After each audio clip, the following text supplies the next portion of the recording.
नमस्ते भारत और मेरे सभी दर्शकों को भी मेरा प्यार भरा नमस्ते। आप सभी लोगों को बहुत ही इंपॉर्टेंट न्यूज़ कंगना रनौत के केसेस में देनी है। कंगना के खिलाफ एक मुंबई के कोर्ट ने जमानती वारंट उस वक्त निकाल दिए जब वो अपनी उपस्थिति दर्ज नहीं करा पाई जावेद अख्तर वाले केस में। जावेद अख्तर ने उनके खिलाफ मानहानि का केस किया है और उनका ये कहना है कि कंगना रनौत ने एक इंटरव्यू के समय पर उनके खिलाफ बहुत ही आपत्तिजनक टिप्पणी करी, कुछ गलत चीज़ें बोली और इसलिए उनके ऊपर उन्होंने मानहानि का जो केस है वो दर्ज कर दिया है। इसके अलावा कर्नाटका के अंदर जो उनके ऊपर केस चल रहा है, ये किसान आंदोलन को लेकर के एक वहाँ के वकील हैं, उन्होंने कंगना पर एक केस डाला था कर्नाटक के अंदर, जहां पर उन्होंने बोला कि इन्होंने आंदोलन करने वाले किसानों को आतंकवादी बुलाया।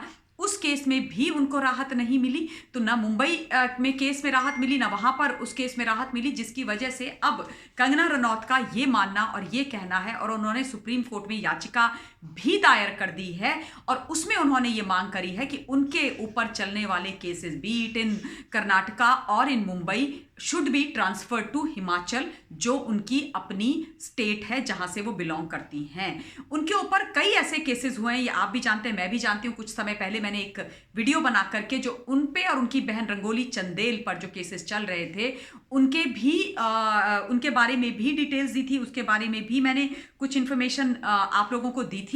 और आप सबको ये मालूम होगा कि वो केस उन पर देशद्रोह का किया गया था। एक फिटनेस ट्रेनर है मुनव्वर करके, उनके द्वारा किया गया था कि ये बहुत ही सांप्रदायिक दंगे फैलाने की दोनों बहनों की कोशिश रहती है। ये ट्विटर पे बहुत ही भड़काऊ ट्वीट्स करते हैं जिससे देश का सौहार्द खराब होता है और सांप्रदायिक दंगे फैलते हैं। काश ये जो फिटनेस ट्रेनर है मिस्टर मुनव्वर, उन्होंने उस पत्रकार का भी स्टेटमेंट सुन लिया होता जिन्होंने 26 जनवरी के दिन लाल किले से एक इतना बड़ा भड़काऊ और झूठा स्टेटमेंट नहीं दिया था, पूरी रिपोर्ट दे डाली थी, पूरी न्यूज़ कर डाली थी। लेकिन इन लोगों की बहुत ही सेलेक्टिव हेयरिंग, सेलेक्टिव मेमोरी होती है और सेलेक्टिवली पिक एंड चूज करके ये लोग केसेस करते हैं। लेकिन बहरहाल विषय ये है कि कंगना ने सुप्रीम कोर्ट में याचिका दायर कर दी है और उनका यही कोर्ट से निवेदन है कि उनके खिलाफ जो केसेस चल रहे हैं और जिनमें दोनों जगह उनको मार्च की आगे की डेट्स मिल गई हैं, चाहे वो जावेद अख्तर वाला केस हो, चाहे वो कर्नाटक वाला केस हो, उन दोनों के लिए।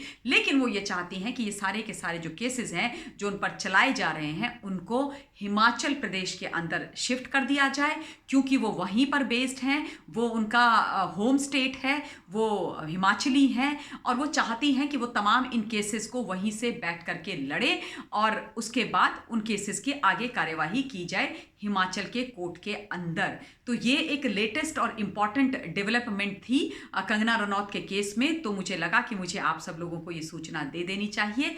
इस वीडियो के लिए इतना ही मैं अपनी वाणी को विराम देती हूँ, लेकिन आपसे ये बात और निवेदन करना चाहती हूँ कि आप अपना पॉइंट ऑफ व्यू इस विषय पर ज़रूर कमेंट के द्वारा, लेकिन अपनी भाषा की गरिमा में रह करके दीजिएगा। वैसे आप लोग बहुत अच्छे व्यूअर्स हैं and I want to thank you for that, क्योंकि आप लोग हमेशा अपनी भाषा की गरिमा को बना करके रखते हैं। आप लोगों ने देखा होगा कि मैं भी जब टीवी डिबेट्स पर जाती हूँ या कहीं जाती हूँ, गुस्सा होती हूँ, अपना पॉइंट ऑफ व्यू रखती हूँ, लेकिन अपनी शब्दावली की, अपनी भाषा की गरिमा को नहीं खोती। मुझे लगता है वो आवश्यक है।